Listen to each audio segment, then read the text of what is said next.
नदीचा श्वास. गावाचं नाव होतं शिवणेवाडी. डोंगराच्या कुशीत वसलेलं, निसर्गाच्या सान्निध्यातलं एक रहस्यमय खेडं. गावाच्या मागच्या बाजूला वाहत होती एक नदी, शिवंती. गावकऱ्यांच्या मते ती केवळ पाण्याची नदी नव्हती, ती होती एक जिवंत प्राणी. आणि तिचा श्वास तो रात्री ऐकू यायचा, विशेष म्हणजे अमावास्येच्या रात्री. आजही गावात जुनी माणसं सांगतात, नदीकाठी रात्री कोणी जाऊ नये, त्या श्वासात मृत्यू दडलेला असतो.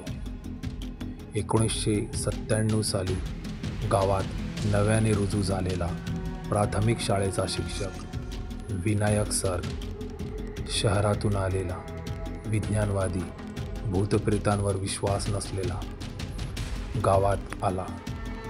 गावात आल्यावर त्याला सहजच नदीकडे जायची उत्सुकता वाटली. गावात एवढा नितळ झरा वाहतो आणि कोणी तिकडे जातच नाही. नक्कीच अंधश्रद्धा आहे, असं तो स्वतःशीच म्हणाला. एक दिवस संध्याकाळी शाळा सुटल्यावर त्याने नदीकडे जाण्याचा निर्णय घेतला. शिवंती नदी दाट झाडीतून वाहत होती. नदी किनारी पाय ठेवताच थंडगार वाऱ्याची झुळूक आली. पण त्या वाऱ्यात काहीतरी अजीब होतं. ते थंड वारे फक्त अंगाला नाही तर मनालाही सुन्न करत होते. विनायक सर नदीकाठी बसले. पाणी खळखळत वाहत होतं. पण काही क्षणात त्यांना जाणवलं, कोणीतरी त्यांच्या पाठीमागे आहे. त्याने मागे वळून पाहिलं. काहीच नव्हतं, पण तरीही तो आवाज होता, हळूसा, खोलवर, जणू एखादी स्त्री साद घालत होती. विनायक सर दचकला. ते काहीतरी श्वासासारखं वाटत होतं. पाण्याच्या लाटांमधून येणारा आवाज जणू नदी श्वास घेत होती. त्यांनी घाबरून झपाझप चालत गाव गाठलं.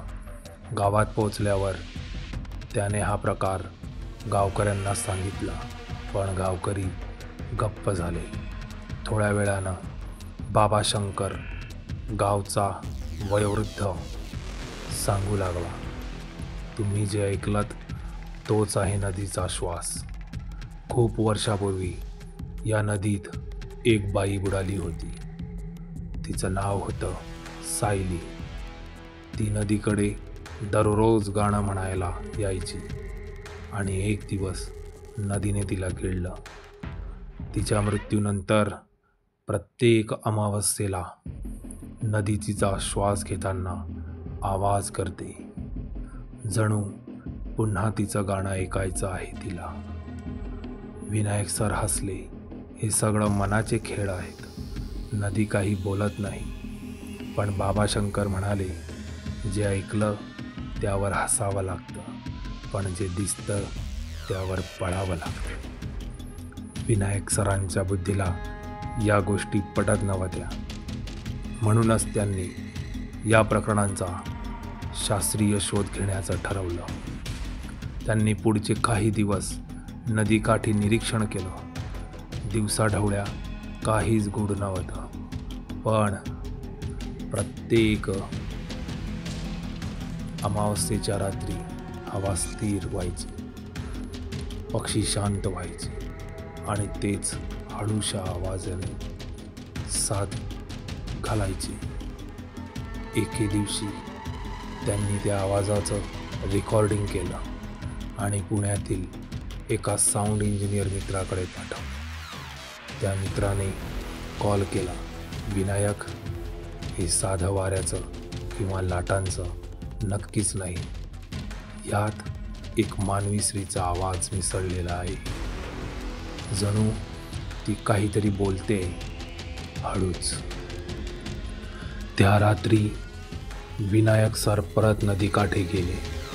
यावेळी त्यांनी टॉर्च, कॅमेरा आणि ऑडिओ रेकॉर्डर सोबत घेतला होता. रात्री 11 वाजता ते पोहोचले.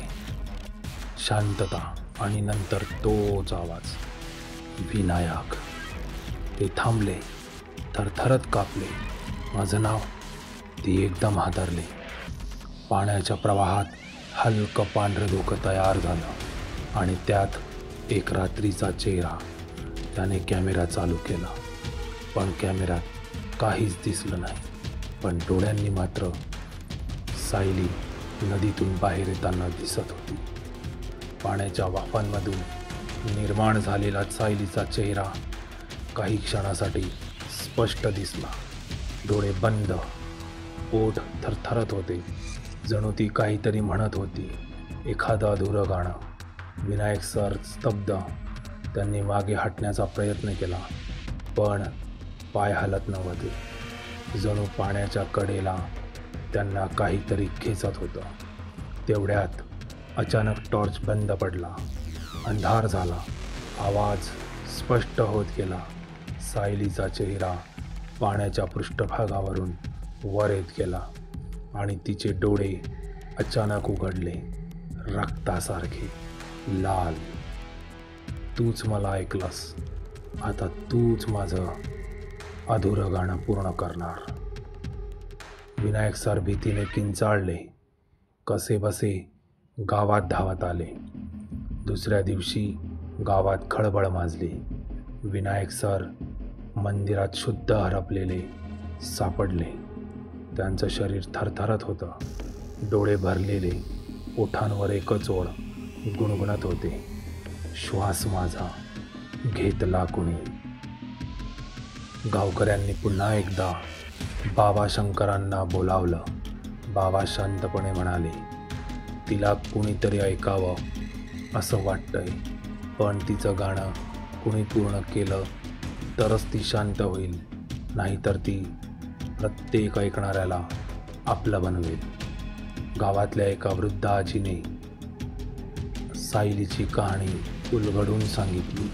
सायली होती गावातली गायिका, गोड गळ्याची, सुंदर चेहरा. तिचं गाणं ऐकायला दूरदूरून गावातून लोक यायचे.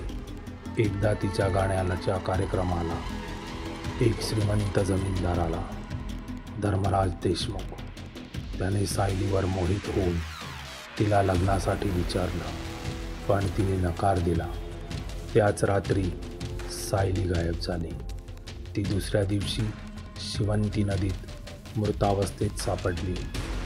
गावकऱ्यांनी सांगितलं की तिने आत्महत्या केली, पण काही जण म्हणायचे की तिला धक्का देऊन नदीत फेकलं गेलं. तिचं गाणं अधुरं राहिलं आणि तिचा आत्मा नदीच्या प्रवाहात अडकून राहिला. विनायक सर काही दिवसांनी सावरले. ते आता घाबरत नव्हते. उलट सायलीच्या आत्म्याला शांत करण्याचा त्यांनी निर्णय घेतला. ते शाळेतल्या काही मुलांना गाणं शिकवत होते. त्यांनी त्या गाण्याच्या सुरावटीने अभ्यास केला, शब्द पूर्ण करण्याचा प्रयत्न केला. सायलीचं गाणं अधुरं होतं आणि ती पूर्ण करणं म्हणजे तिच्या आत्म्याला मुक्ती देणं, असं बाबा शंकर म्हणाले होते.